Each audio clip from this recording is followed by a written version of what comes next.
l'association de la femme à l'oiseau, qui sera en quelque sorte le fil conducteur de ma présentation, peut apparaître comme un motif usé, un vieil héritage du romantisme, pour tout dire un cliché véhiculant une essence de la femme aérienne, volatile, avec ses connotations mystiques ou misogynes. Pourtant, la réactivation singulière de ce motif par des artistes femmes dans des performances des années 70 incite à réexaminer les enjeux de cette association, et ce, jusque dans ses formes a priori les plus convenues. Le rapprochement surnaturel, contre nature, au lieu de simplement marquer l'assignation à une féminité mythique restrictive, devient le moyen de questionner le féminin.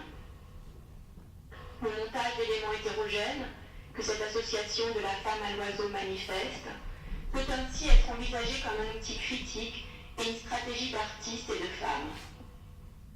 L'hybridité, au cœur de nombreux mythes, serait ce qui travaille l'identité, ce qui altère et permet l'inscription de subjectivité.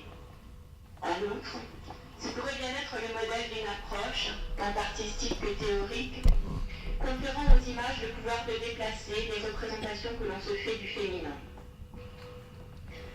Parce qu'elles suggèrent une métamorphose possible, subie ou à venir, les représentations d'un féminin hybride ont à voir avec le corps en mouvement et les mouvements du corps. Il n'est en ce sens pas étonnant que l'écho des sirènes antiques ou encore de Leda travaille les domaines de la danse et de la performance. En effet, les enjeux relatifs à la mise en scène d'un féminin volatile traversent ces domaines où le mouvement des corps et la métamorphose sont centraux. Il s'agira donc, à travers ce motif de la femme oiseau et de la femme à l'oiseau, d'interroger la mémoire inconsciente dont les images sont porteuses et la capacité du mythe à infiltrer les représentations et constructions identitaires, de voir aussi combien ces images du corps permettent de relire le mythe. C'est au XIXe siècle que l'association de la femme à l'oiseau prend littéralement corps. C'est en tout cas à ce moment que l'oiseau se féminise de façon systématique. La figure d'un féminin volatile s'épanouit durant ce XIXe siècle, marqué par les enjeux nouveaux d'une différenciation des sexes. C'est donc bien à une définition nouvelle du féminin comme opposé au masculin que se trouve liée cette association de la femme à l'oiseau. Le ballet romantique a quant à lui consacré une conception de la danse aspirant à se détacher du sol, en même temps qu'une vision surnaturelle de la femme, faisant place à des êtres hybrides, merveilleux.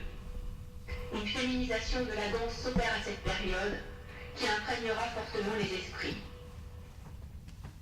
Ce mythe de la ballerine romantique déborde en effet le cadre historique du ballet romantique pour installer la figure voulue immuable de la femme faite oiseau.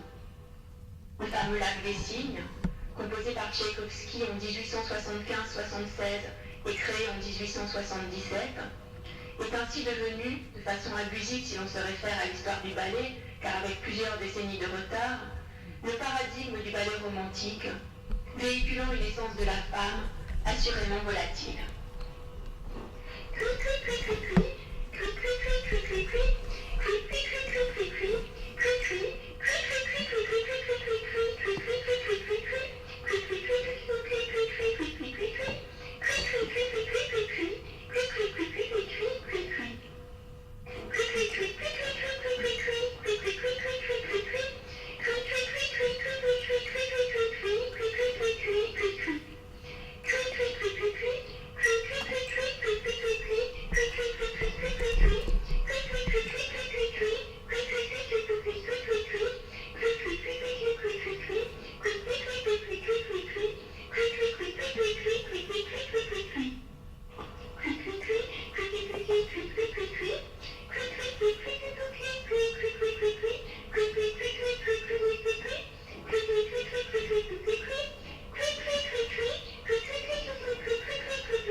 performance, parce qu'elle engage directement le corps dans la pratique artistique, m'aide à s'interroger sur la corporéité dans l'art, sur la place et la nature des corps dans l'acte créateur.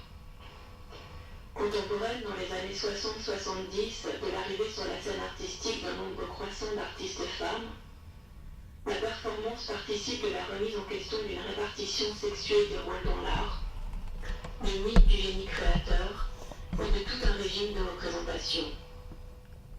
Que se passe-t-il quand le corps féminin, le grand thème de la peinture, de modèle pour l'artiste et d'objet privilégié de regard et d'appropriation, devient outil d'affirmation, sujet-auteur? Créer avec son corps de femme, qu'est-ce que cela implique de déplacement, de résistance, mais aussi de paradoxe? Le génie créateur aurait-il un sexe? L'expérience par le corps, qui définit la performance, ne tient pas à sa seule présence réelle qui la rattacherait aux arts vivants. Car plus fondamentalement, la performance rend compte d'une expérience et fait vivre une expérience qui certes passe par le corps, mais délivre aussi un message sur le corps. Et cette expérience met au centre la place du corps au sens politique, de l'artiste comme du spectateur. Ce corps, que nous avons tout à la fois de plus personnel et de plus commun, se trouve révélé dans toute sa puissance identificatoire. Il apparaît porteur d'autre chose que ce qu'il est physiquement, corps psychique, corps social, surface de projection et d'inscription.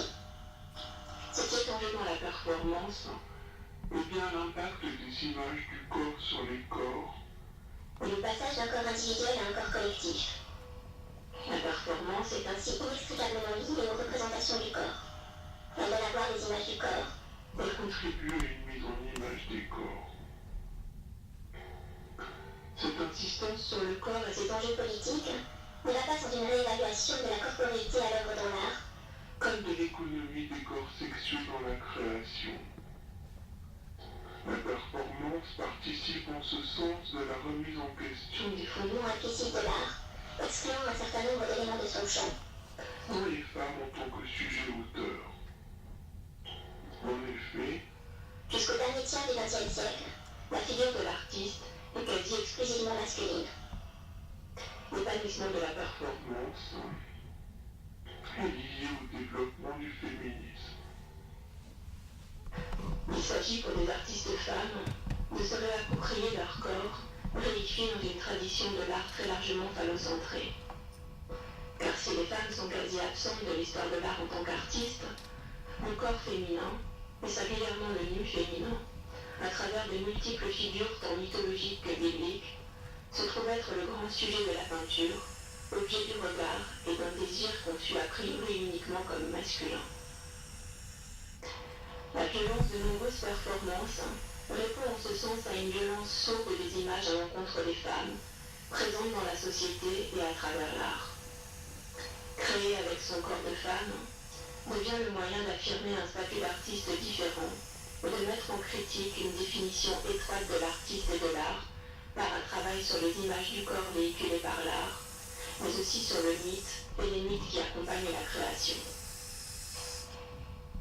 S'attaquer au corps du mythe, tel semble être en effet le moteur de nombre de performances.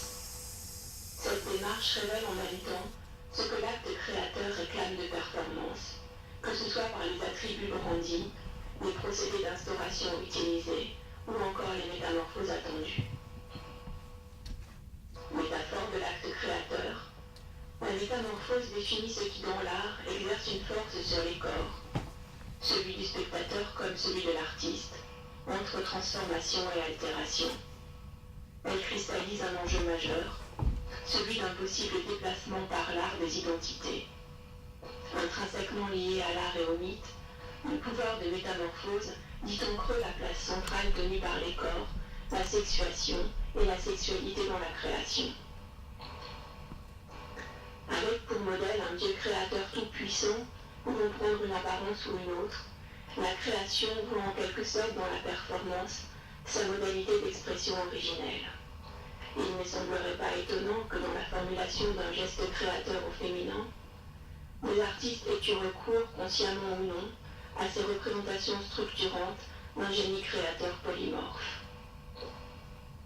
Les performances d'Anna Mendieta, au-delà de la référence à la Santeria, apparaissent comme la mise au jour d'une violence déjà présente à travers les mythes et les images véhiculées par l'histoire de l'art. Le viol et l'animalisation, que ces performances montrent crûment, renvoient, même si elles n'y font pas directement référence, à la violence d'un mythe qu'elles évoquent, celui de l'État et le cygne.